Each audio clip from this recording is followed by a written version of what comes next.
It's amazing Because how Walker's there. But Walker, I understand what Walker's doing, but Syndergaard is the one that should be over there.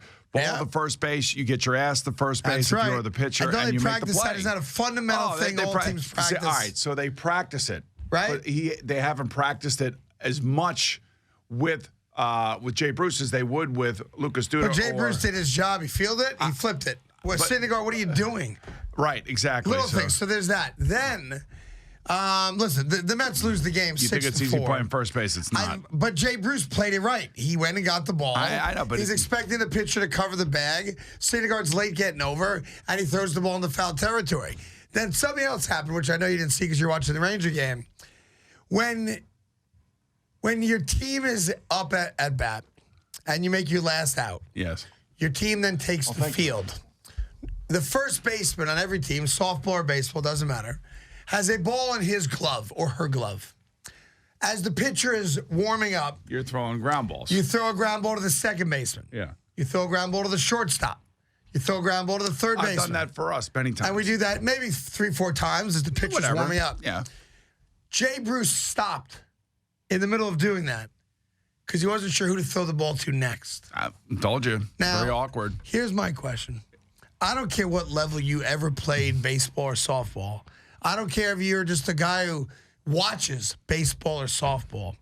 Every human being on this planet that at some point has stepped on a baseball field has witnessed that or taken part in that little exercise of throwing the ball for infield practice. Is that fair to say? I would say yes. How do you not know how to do that?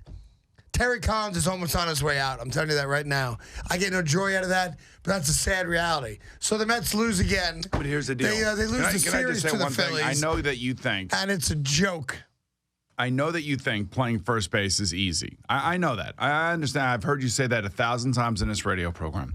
But when you've never played it, and now you're asked to go into a weird spot and to do things that you've never done before, even though you and I may think that it's the easiest thing to do is to go out there and execute a pre-inning warm-up. I understand your frustrations with that and how that highlights. I'm just getting started. How do you not know? But I'm just going to tell you, Jay Bruce has had a pretty decent offensive year, right? I have no issue with Jay Bruce's performance at all. He's had a pretty good offensive year, right? Yeah. Yeah, he was 0 for 3 last night. I know. And he's 0 for 3.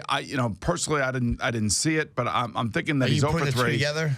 Yeah, because, he's playing in a foreign position. He's worried about playing defense. He's worried about holding guys on. He's worried about receiving the ball from Noah Syndergaard when he throws over to first place. He's worried about where he's standing. He's worried about making the decisions that he has to make. Do I throw it to the second base? Do I throw it to the pitcher?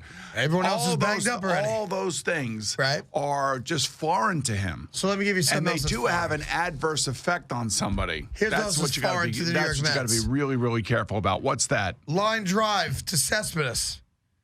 He jumped like it was me jumping for the ball. Can't make the play. And you've asked for Cespedes to start running a little bit more, right? So he decides to run a little bit more. Oh, that's good. Pulls a hamstring.